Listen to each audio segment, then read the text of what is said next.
पहिल्यांदा या विधानसभेचा आमदार म्हणून निवडून आलो आणि 5 वर्ष जे काम मी या मतदारसंघामध्ये केला त्याचा हिशोब देण्याचं काम मी 2019 मध्ये आपल्या प्रचाराला सुरुवात करायच्या आधी हा संपूर्ण हिशोब संपूर्ण मतदारसंघाला देण्याचा प्रयत्न केला। आता माझी तीच इच्छा आहे की चला विकासावर बोलूया। या विषयावर मी दिनांक 7 ऑक्टोबर रोजी संध्याकाळी 5 वाजता पाचोरा येथे पाचोरा आणि भडगाव मतदारसंघातील तमाम ग्रामपंचायत सदस्य, विकास सोसायटीचे सदस्य, सर्व शेतकी संघ, कृषी उत्पन्न बाजार समितीचे संचालक, सर्व या विषयातले जाणकार, दूध उत्पादक शेतकरी, सर्व प्रतिष्ठित शेतकरी, शिवसैनिक आणि सगळ्याच व्यापारी या सगळ्या वर्गाला आमंत्रित करून मी 5 वर्षामध्ये तुम्ही जी जबाबदारी मला 5 वर्षाची दिली त्या 5 वर्षाची जबाबदारी मी कशा पद्धतीने निभावली किंवा त्या माध्यमातून मी काय विकासाची कामं या 5 वर्षामध्ये केली हा संपूर्ण हिशोब देण्याच्यासाठी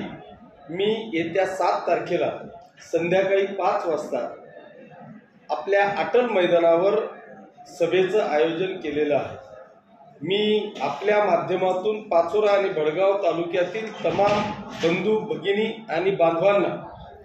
मित्रांना, सर्व मतदारसंघातील तमाम जनतेला आवाहन करतो, आमंत्रित करतो आणि सगळ्यांनी जास्तीत जास्त संख्येने संध्याकाळी 5 वाजता उपस्थिती द्यावी अशी आग्रहाची विनंती करण्यासाठीच आज मी आपल्याला या निमित्तानं बोलवलं होतं। या कार्यक्रमासाठी मी आपल्या जिल्ह्याचे सर्व मंत्री महोदय आणि आमचे संपर्क प्रमुख आदरणीय दादाजी भुसे साहेब, आपल्या जिल्ह्याचे पालकमंत्री आदरणीय गुलाबरावजी पाटील साहेब, भारतीय जनता पक्षाचे नेते आणि राज्याचे ग्रामविकास मंत्री आदरणीय गिरीश भाऊ महाजन, आपल्या केंद्राच्या मंत्री आदरणीय रक्षाताई खडसे, खासदार स्मिताताई वाघ, मंत्री आदरणीय अनिलदादा पाटील या सर्वच मंत्री महोदयांना मी आमंत्रित केलेलं ते देखील या कार्यक्रमाला उपस्थित राहणार आहेत। माझी आग्रहाची विनंती आहे की आपण सगळ्यांनी